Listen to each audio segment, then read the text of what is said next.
Okay, wow. So ito guys, mama-manifest niyo itong mga success, tagumpay pagdating sa, kaperahan. Medyo nagiging assertive na nga kayo guys 'no, ibig sabihin talagang medyo palaban kayo, sa buhay ngayon, nagte-take kayo ng mga chances 'no, nagte-take ng risks guys 'no. Pero siyempre guys kailangan balanse lang din mga kapiksi. Kailangan meron pa rin tayong work-life balance. It's okay na maging masipag tayo, responsible sa buhay, pero wag din nating, pabayaan yung ating kalusugan, magpahinga din 'no, kasi baka, masobrahan naman kayo sa sobrang sipag, baka magkasakit naman kayo.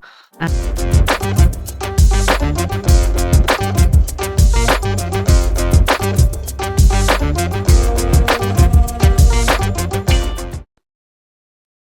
Hello guys, hello Gemini, welcome back to Pinay Pixie Tarot. Ang pamagat ng episode natin for tonight is monthly horoscope para ngayong June guys, para sa Gemini, Sun, Moon, Rising sign, and Venus. So sa dulo ng video guys, magkakaroon tayo ng yes or no pick a card reading. Ito yung deck na gagamitin natin. Pwede kayong magtanong ng isang tanong answerable by yes or no, tapos titingnan natin yung sagot ng tarot sa inyo. So sa dulo ng video yan guys, kaya make sure na tapusin niyo yung video hanggang sa dulo. So, unahin natin tong deck na 'to guys. Ito yung mga angel messages para sa inyo.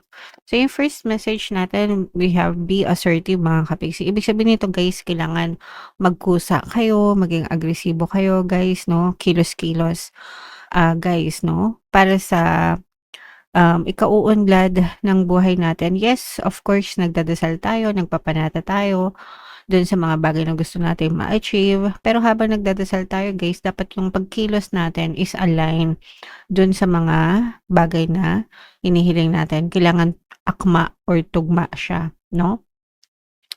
So, kunwari nagdadasal ka ng kasaganaan, pag-unlad, dapat sa physical reality mo masipag ka rin 'no, para talagang align siya dun sa hinihiling mo. And then you have to wait mga kapiksi, ibig sabihin bigyan mo ng, um, panahon 'no na, mag-manifest or mag-move yung event sa paligid mo, para dun sa mga bagay na hinihiling mo.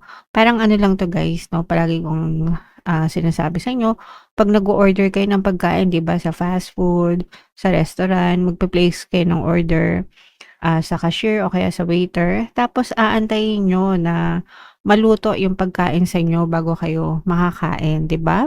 Unless ready na talaga na, kunwari mga donuts, 'di ba? Um, Kunwari mga donuts yung, bibilhin niyo, ready na siya, pipiliin niyo na lang ta's babalutin lang, bibigay na agad sa inyo.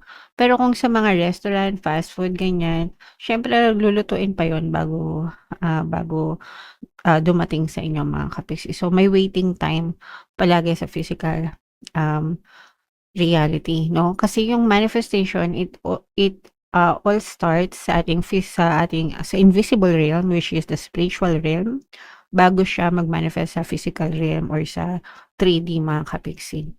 So, sana naintindihan niyo. Pero kung hindi niyo naintindihan, okey lang. Basta mag-antay kayo mga kapiksi, okey? Alright. And then, yung next message para sa inyo, eto in the near future, malapit na yan mga kapiksi. Ito'y timeline, 'di ba? 'Pag sinabing near, malapit na, 'no? So, malapit yan, that's a timeline mga kapiksi na in the near future, puwede na mag-manifest yung mga desires niyo, yung mga dinadasal niyo. So, bigyan niyo lang guys ng, sapat na panahon and kailangan niyo magtiwala, okey? Alright, so comment down below if naka-resonate kayo diyan.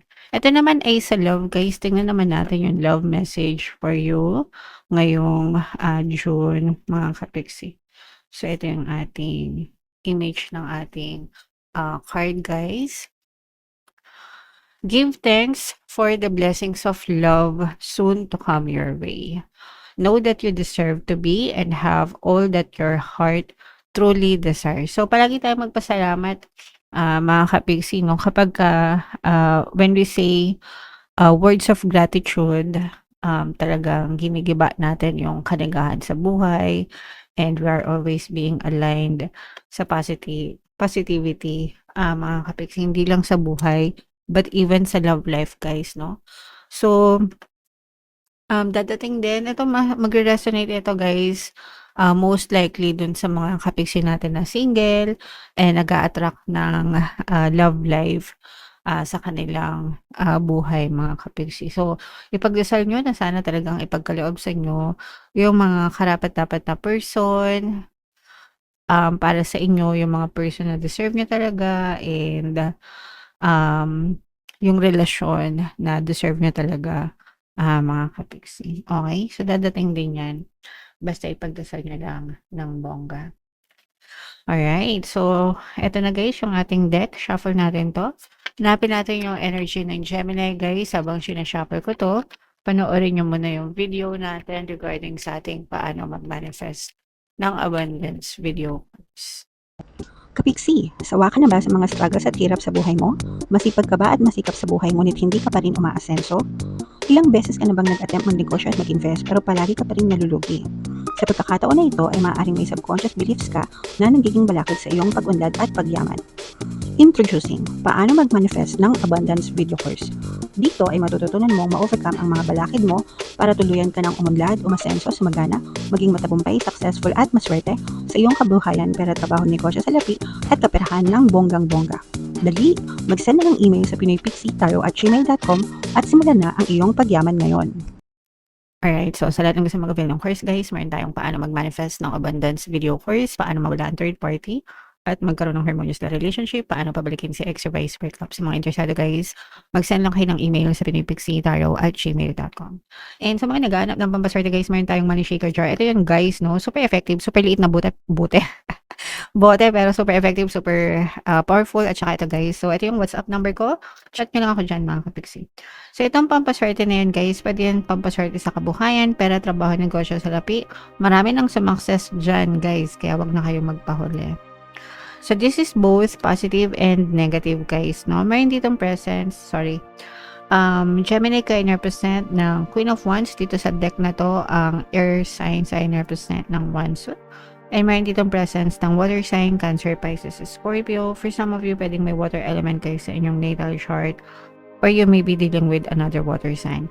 Ito guys, nakikita natin na for some of you, nagkakaroon ng mga money problems yung iba sa inyo, mga kapiksi, pero magkakaroon nito ng positive changes. Ito guys, mga solution or resolution guys sa mga problema nyo mga kapiksi. Kasi yung iba talagang naghihigpit ng sinturon, ibig sabihin nagtitipid talaga mga kapiksi, pero maaaring may dumating na mga bagong opportunity or another opportunity pagdating sa pagkakakitaan. And maaari itong magdala ng positibong pagbabago regarding or maging solusyon sa mga merong may money problems.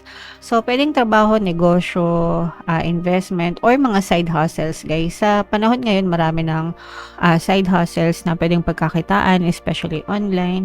So, for some of you, kung i-explore nyo yung mga ganong klaseng opportunity, mga kapiksi, pwedeng magbago yung takbo ng buhay nyo. Pero, kailangan dito kumilos kayo guys kasi maaari itong maging missed opportunity. Kaya lumabas itong be assertive na message guys. Kasi kung hindi kayo kikilos, kunwari may opportunity na dumadating sa inyo pero hindi nyo naman pinapansin, dinededma nyo lang. Guys, no? Wala lang kayong pake, tamad-tamad pa rin kayo. Facebook ng Facebook. Cellphone ng cellphone, di ba? Pero hindi nyo naman ginagamit sa kapakipakinabang na paraan. Sayang guys, kasi magiging missed opportunity ito. Ibig sabihin, lalampas lang itong opportunity na to mga kapiksi. So, kailangan, pag nagdadasal kayo guys, dapat marunong kayong kumilos, no? Dapat marunong kayong sumipat. Ito na yung sagot sa mga dasal ko, kailangan kong kumilos. Kasi kung hindi, lalampas lang talaga yung opportunity na yun sa inyo. So, sayang naman din, guys. Okay? Alright. And pagdating naman sa love, ito guys, this is a very, very nice energy pagdating sa love mga kapiksi. Kaya nga, sabi dito guys, diba? Give thanks for the blessings of love soon to come your way mga kapiksi. For some of you guys, maaaring merong dumating talaga na specific person. Ito nasa loob, ito ng quantum bubble nyo. So, ibig sabihin, pwedeng kakilala nyo itong person na to guys. Pwedeng kaibigan, or common friend, or colleague. Kakilala nyo ito. And maaaring meron siyang tinatangi or lihim na pagtangi sa inyo mga kapiksi. Pero sooner or later, maaari din itong mag-confess, no? Ibig sabihin maaari siyang magtapat ng kanyang nararamdaman sa inyo mga kapiksi. So, syempre guys, kilalanin niyo mabuti. Hindi ko alam kung uso pa yung ligaw-ligaw sa panahon ngayon. Pero kailangan kilalanin niyo munang mabuti guys, no? Alamin yung intensyon ng person para talagang malaman mo kung karapat-dapat talaga siya sa inyo mga kapiksi. Alright? Okay, wow. So, ito guys, mamamanifest nyo itong mga success, tagumpay pagdating sa kaperahan. Medyo nagiging assertive na nga kayo guys, no? Ibig sabihin talagang medyo palaban kayo sa buhay ngayon. Nagtitake kayo ng mga chances, no? Nagtitake ng risks guys, no? Pero syempre guys, kailangan balance lang din mga kapiksi. Kailangan meron pa rin tayong work-life balance. It's okay na maging masipag tayo, responsible sa buhay, pero wag din natin pabayaan yung ating kalusugan, magpahinga din, no? Kasi baka masobrahan naman kayo sa sobrang sipag, baka magkasakit naman kayo mga kapiksi, okay? And mamamanifest nyo itong mga success, mga tagumpay sa buhay, basta palagi lang kayong magsikap mga kapiksi. Itong mga tagumpay na to, ito yung mga positibong pagbabago na maaari yung ma-experience ngayong buwan ng June, Gemini. Okay? Alright, so yeah. Comment down below guys. If naka-resonate kayo dyan, i-mind nyo na yung mga manifestation ng mga success na yan, mga positive changes, mga bagong opportunity, at saka yung bagong love sa mga kapiksi natin na single guys.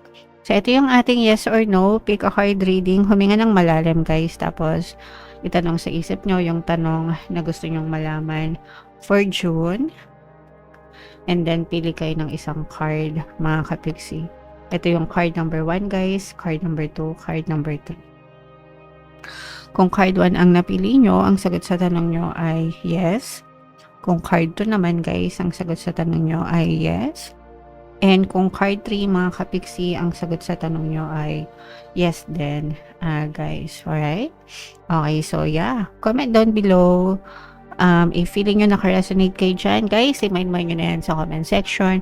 For more tarot readings, ito yung playlist nyo. Ito naman yung ating success stories ng paano mag-manifest ng abundance video course. Panoorin nyo itong video natin guys about money shaker jars. Thank you for liking, sharing, and subscribing. See you next time. I love you all. Have a nice day. Bye-bye.